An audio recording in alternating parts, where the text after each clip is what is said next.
Good morning students. हम second chapter में जितना पोर्शन पढ़ चुके हैं केमिस्ट्री का, उसमें जो न्यूमेरिकल के फॉर्मूले आए थे उन पर कुछ अपन क्वेश्चन को सोल्व करने वाले हैं।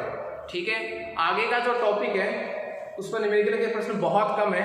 अब तक जो हमने पढ़ा है उनके बेस पर अपन कुछ न्यूमेरिकल सोल्व करेंगे। तो आज इस क्लास में जितने भी अब तक फॉर्मूले आए हैं उन सब पर अपन कम से कम एक एक न्यूमेरिकल सोल्व करने की कोशिश करेंगे। ओके, तो हमारा फर्स्ट क्वेश्चन है, सब तरह के क्वेश्चन करेंगे अपन लोग स्टार्टिंग से लेकर। ठीक है, तो हमारा फर्स्ट क्वेश्चन है, आपको न्यूट्रॉन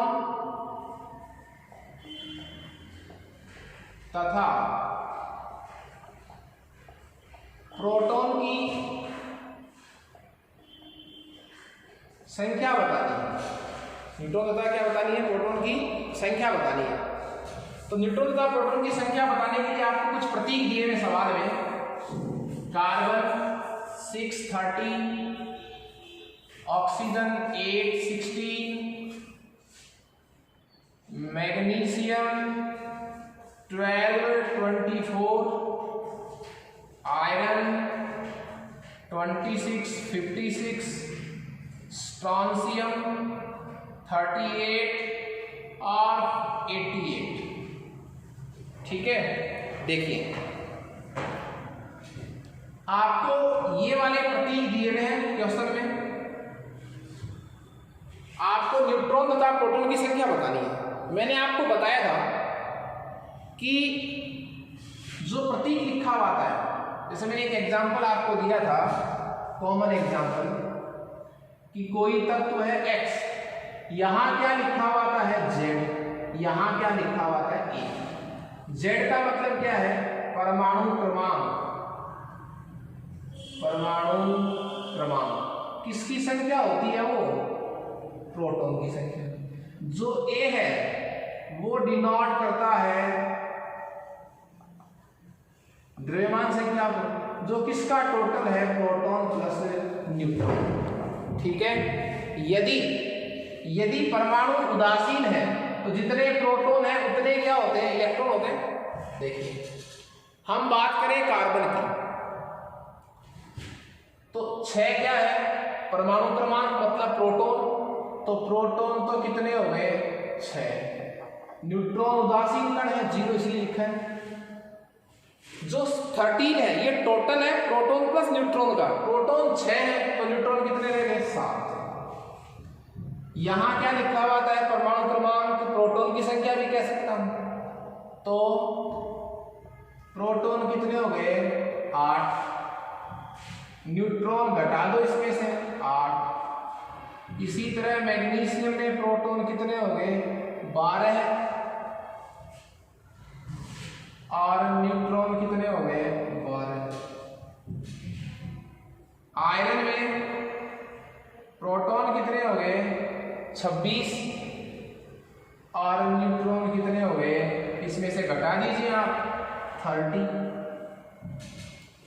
स्ट्रॉन्शियम में प्रोटॉन कितने हो गए? 38। न्यूट्रॉन कितने हो गए? बोलिए, 50।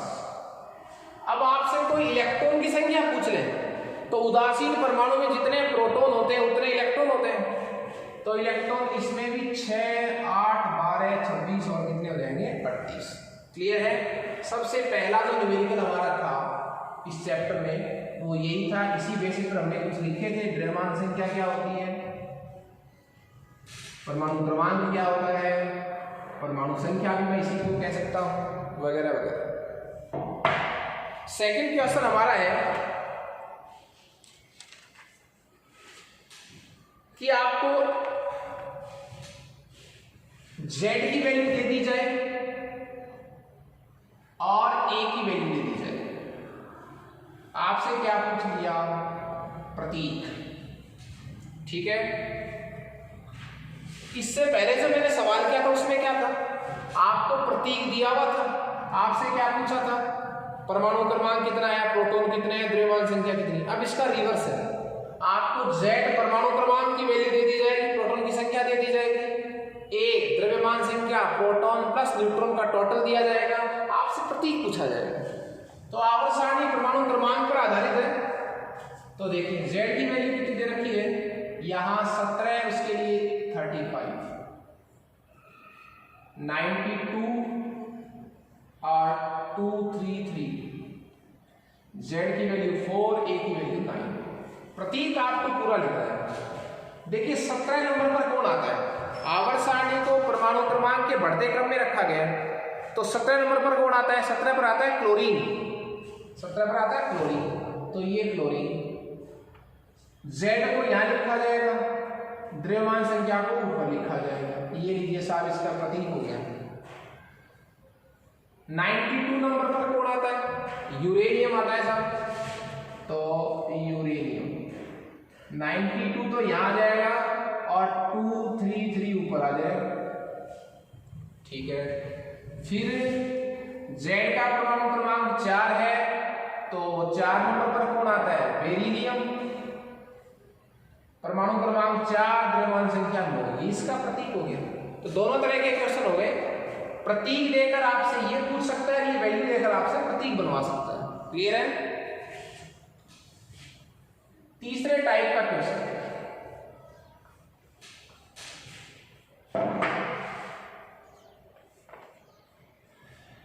हमने एक फॉर्मूला पढ़ा था, C बराबर न्यू लैम्डा। फॉर्मूला क्या था हमारा, C बराबर न्यू लैम्डा। C का मतलब प्रकाश का वेग था, और न्यू क्या है, आवर्ती है, C प्रकाश का वेग है, न्यू आवर्ती है, लैम्डा तरंगदैर्घ्य है, ठीक है। मैं इसको और भी कह सकता हूं, C प्रकाश का क्या है, वेग, और न्यू क्या है, आवर्ती, लैम्डा क्या है, तरंगदैर्घ्य। कहीं कोई दिक्कत नहीं है। इसके बाद इस फॉर्मूले पर जब अपन न्यूमेरिकल को सॉल्व करें, तो हमारा प्रश्न क्या है, एक सोडियम लैंप है, एक सोडियम क्या है, लैंप, और सोडियम लैंप के लिए आपको जो वैल्यू दी गई है, वो वैल्यू है सवाल में, जो आपको वैल्यू दे रखी है वो है पीले प्रकाश की लैम्डा, पीले प्रकाश की जो लैम्डा दे रखी है, वो लैम्डा दे रखी है आपको कितनी, 580 नैनोमीटर, ठीक है। सवाल में पूछा है इसकी आवर्ती फाइंड कीजिए और तरंग संख्या न्यू बार फाइंड कीजिए। सवाल देखिए, सवाल है कि सोडियम लैंप द्वारा उत्सर्जित पीले प्रकाश की तरंग दैर्घ्य है, मतलब लैम्डा, लैम्डा कितनी है, 580 नैनोमीटर। इसकी आवर्ती व तरंग संख्या का परिकलन कीजिए। दो चीजें पूछी आप। एक बात मैं आपको बता दूं कि जो C प्रकाश का वेग है वो आपको सवाल में दिया हुआ भी हो सकता है और नहीं भी, ये निश्चित वैल्यू है, तो आपको याद भी रखनी पड़ेगी। देखिए सबसे पहले देखिए आप, मैंने एक फॉर्मूला आपको बताया था, C बराबर न्यू लैम्डा। यहां से मैं किसकी वैल्यू निकाल सकता हूं, न्यू की, ये रहा न्यू साहब। तो न्यू का सूत्र क्या आ जाएगा, आंसर में फर्स्ट न्यू बराबर क्या आ जाएगा, यहां से ये आ जाएगा C बटा लैम्डा, C बटा लैम्डा। यहां से न्यू का फॉर्मूला क्या आ जाएगा, लैम्डा इधर आ जाएगा, C अपॉन लैम्डा। C की वैल्यू बोलिए आप, 3 गुणा 10 की घात 8 मीटर पर सेकेंड। लैम्डा आपको दे रखी, इसको चेंज भी कर लीजिए आप, नैनोमीटर को क्या बना लीजिए, मीटर, ताकि वैल्यू कट जाए आपस में। तो 580 गुणा, नैनो का मतलब क्या होता है, 10⁻⁻⁹, तो 580 गुणा 10 की घात -9 मीटर। इसका भाग लग जाएगा, तो 580 गुणा 10 की घात -9 मीटर। तो यहां से जो आंसर आएगा न्यू का, देखिए मीटर से मीटर कट जाएगा, आंसर आएगा जो भी वो आएगा सेकंड इनवर्स। सेकंड इनवर्स का ही दूसरा नाम क्या है? हर्ट्ज। इसका अपना सवाल क्या है? बिल्कुल सही। ये तो था न्यू। एक और उसने पूछा है तरंग संख्या न्यू बार क्या होता है? तरंग संख्या न्यू बार, तो न्यू बार का सूत्र होता है 1/λ। 1/λ। तरंग दैर्ध्य और तरंग संख्या एक दूसरे के व्युत्क्रमानुपाती है, तो 1/λ की वैल्यू कितनी दे रखी है सवाल में? 580 × 10⁻⁻⁹ मीटर। यहां से जो भी आंसर आएगा वो किस में आएगा? मीटर इनवर्स में। और न्यू बार का जो मात्रक होता है वो मीटर इनवर्स या सेंटीमीटर का इनवर्स ही होता है। तो मेरे कहने का मतलब है सवाल में आपको सोडियम लैंप द्वारा उत्सर्जित पीले रंग की प्रकाश की तरंग दैर्ध्य का मान था, वो दे रखा था। आपके लिए आवर्ती और न्यू बार का मान पूछा था, तो आपने डायरेक्ट इसमें क्या लगा दिया? 4। क्लियर है? तो इस सूत्र पर हमने एक न्यूमेरिकल सोल्व कर लिया है।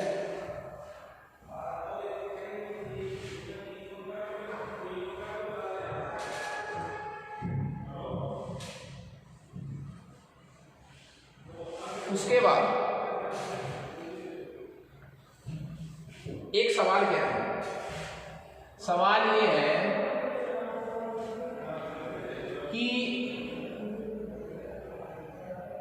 फोटोन की ऊर्जा ज्ञात करो। आपके लिए फोटोन की ऊर्जा पूछी है, और फोटोन की ऊर्जा के लिए आपको पहले तो एक में तो मान दिया गया है आवर्ती का। आवर्ती का मान जो है वो है 3 × 10⁻15 हर्ट्ज। और सेकंड जो आंसर है वो दे रखा है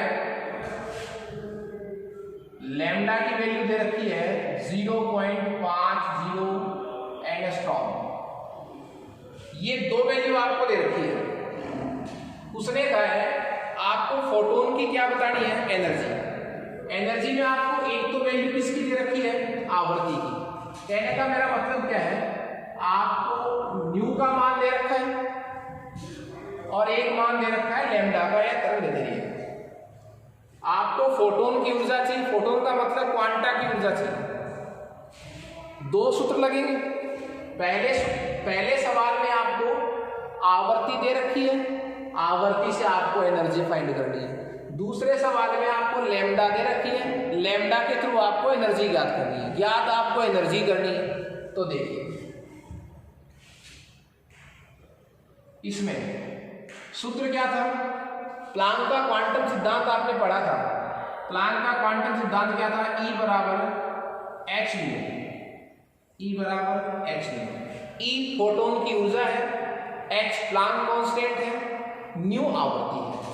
आपको ऊर्जा चाहिए, h का मान फिक्स होता है प्लांक कांस्टेंट का, न्यू का मान चाहिए। न्यू का मान सवाल में दे रखा है, तो क्या हो जाएगा? h का मान हो जाएगा 6.626 × 10⁻⁻34 जूल सेकेंड इंटू न्यू का मतलब आवर्ती कितनी दे रखी है? देखो 3 × 10⁻15 हर्ट्ज को मैं क्या भी लिख सकता हूँ? सेकंड इनवर्स लिख सकता हूँ हर्ट्ज को।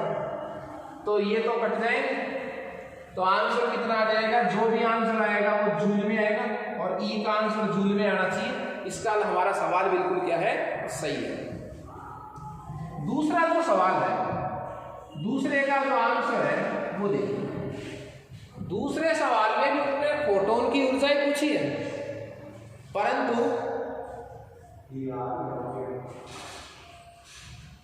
इस सवाल में भी आपको फोटोन की ऊर्जा चाहिए, तो उसके आपको लैम्डा की वैल्यू दी गई है। और लैम्डा की वैल्यू क्या है? क्योंकि लैम्डा बराबर कितना दे रखा है? 0.50 एंगस्ट्रॉम।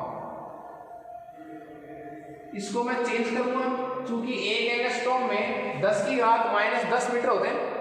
एक एंगस्ट्रॉम में 10⁻−10 मीटर होते हैं, तो फिर चेंज कर देते हैं 0.50 × 10⁻10 मीटर।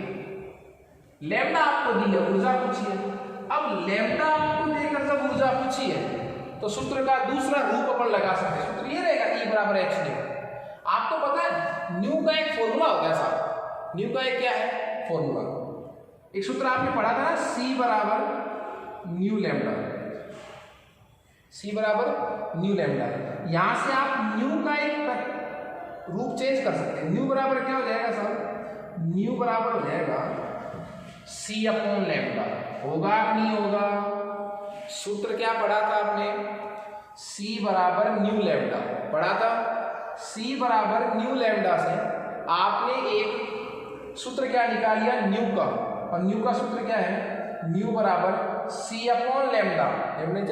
इसका मतलब है न्यू की जगह क्या लिख सकता हूं, C अपॉन लैम्डा।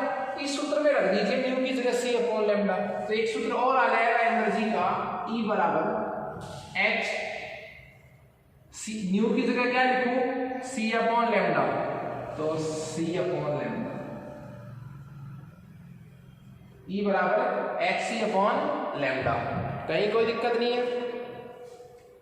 अब देखो H की वैल्यू क्या हो जाएगी, इसी तरह 6.26 इंटू 10⁻⁻34 जूल सेकेंड।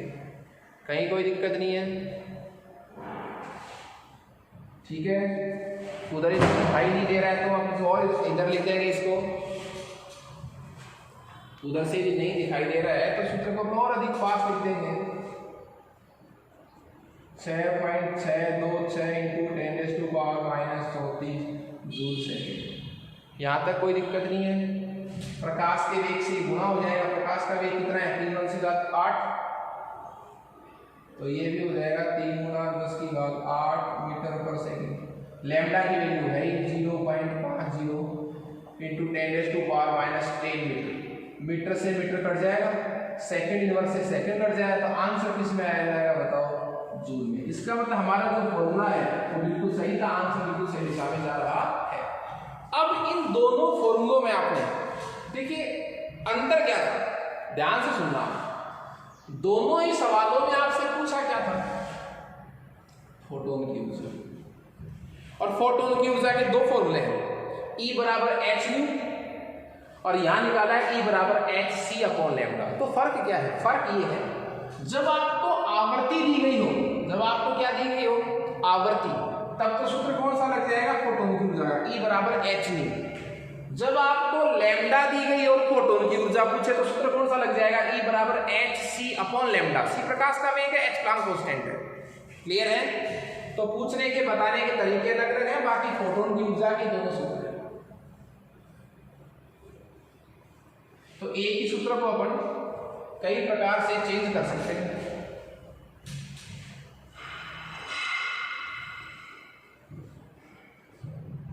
उसके बाद हमारा सवाल है, इस बार आपको सवाल में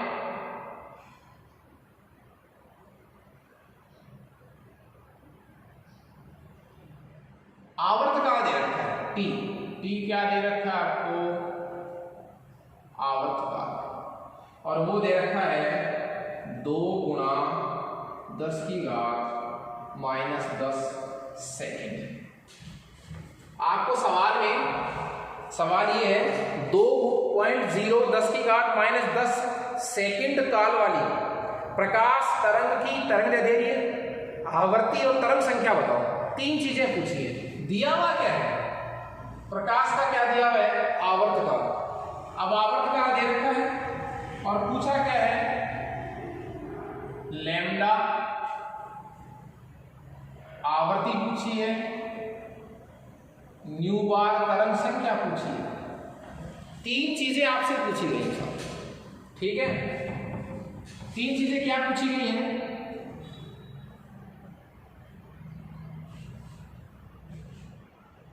आवर्तकाल पूछा गया है, आवर्तकाल आपको सवाल में दिया गया है, लैम्डा पूछी है, न्यू पूछा है, न्यू बार पूछा है। एक सूत्र देखिए आप जो इन सबको कनेक्ट कर देगा कि जो आवर्ती है, जो क्या है आवर्ती, वो होती है 1/√2 आवर्तकाल, 1/आवर्तकाल। तो न्यू जो है वो 1/t होता है सर। न्यू क्या होता है? 1/t। तो मेरे कहने का मतलब क्या हुआ, आपके पास सबसे पहले इन तीनों में से कौन आएगा? आपके पास आएगा सबसे पहले आवर्ती। और आवर्ती कैसे आएगी? 1/t। 1/t। तो 1/t है तो चेक कर लीजिए, बोलिए न्यू। सबसे पहले न्यू निकालेंगे 1/t। तो 1/t की वैल्यू 2 × 10⁻⁻10 सेकेंड। तो आंसर कितना आ जाएगा? 0.5 ×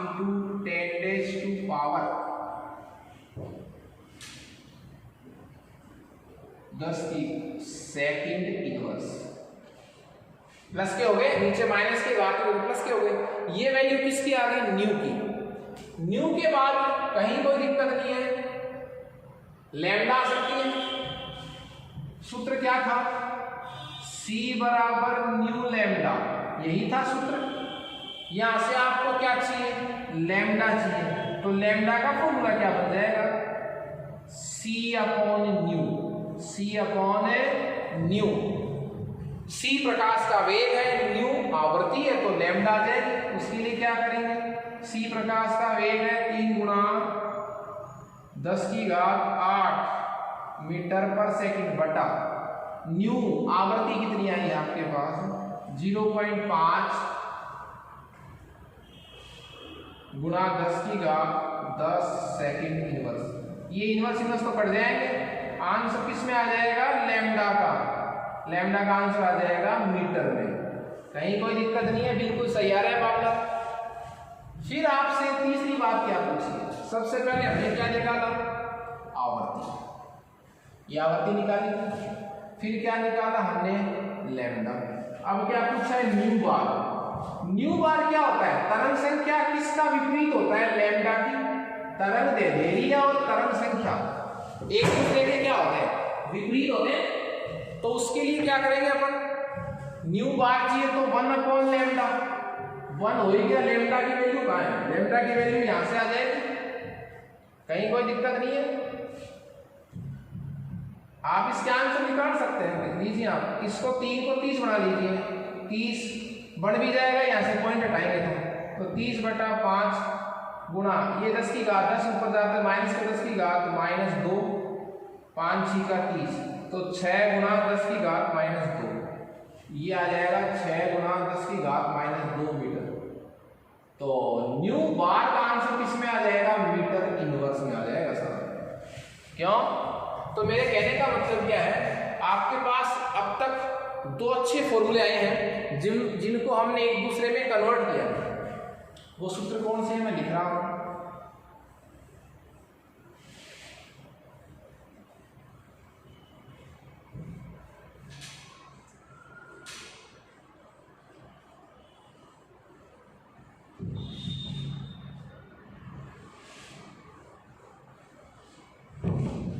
सूत्र क्या है?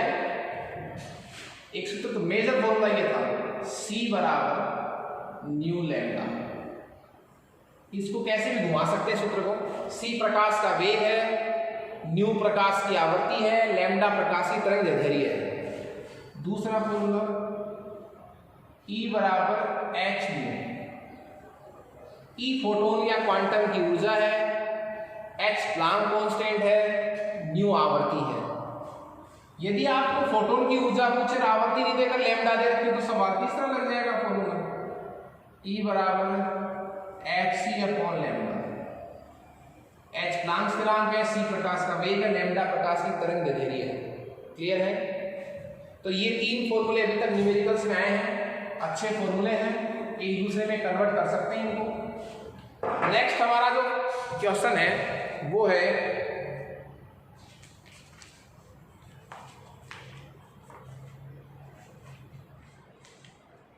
कि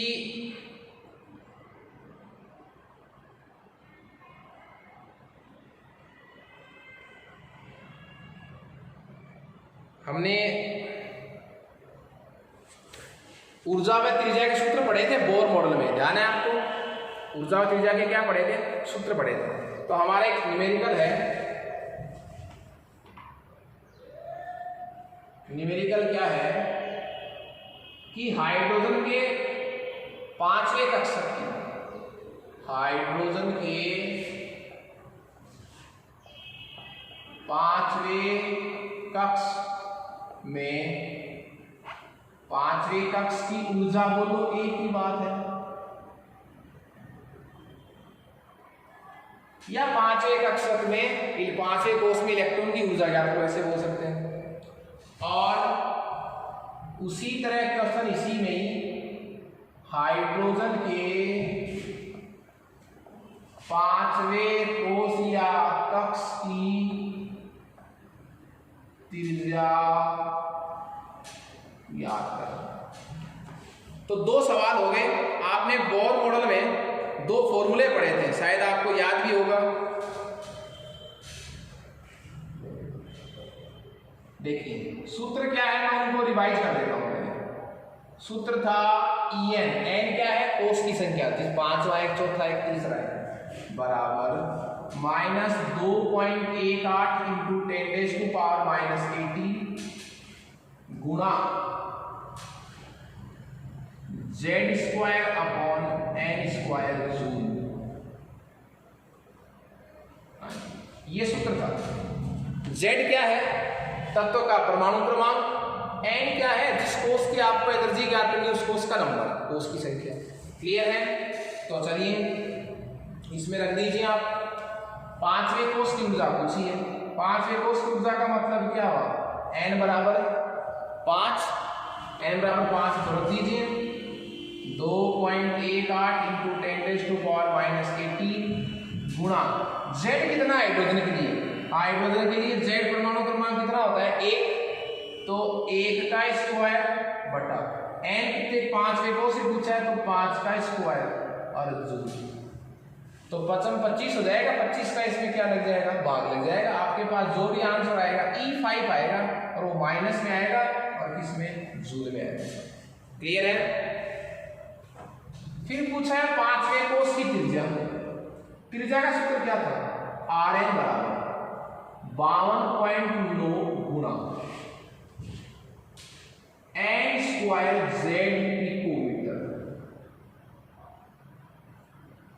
ये त्रिज्या का सूत्र था जो हमें बोर ने दिया था, और बोर का सूत्र क्या था 52.9 n² बटा Z पिकोमीटर।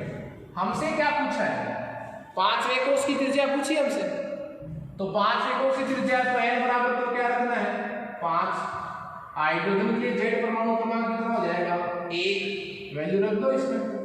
तो Rn की जगह क्या लिखूंगा R5, 52.9 गुणा n² मतलब कितना हो जाएगा 5 का स्क्वायर बटा Z की वैल्यू 1 पिकोमीटर। तो आंसर आ जाएगा 52.9 गुणा 25 पिकोमीटर। कहने मतलब जो आंसर आएगा वो किस में आएगा, पिकोमीटर में आएगा। सब किसमें आएगा, पिकोमीटर में। ओके, हम नेक्स्ट क्लास में 1-2 फॉर्मूले रह गए हमारे, जैसे बोर के स्पेक्ट्रम की जो व्याख्या हुई थी उसमें 3 फॉर्मूले हमने डेराइव किए थे, उन पर न्यूमेरिकल बच गए जिनको हम नेक्स्ट क्लास में डिस्कस करेंगे। Okay, thank you students.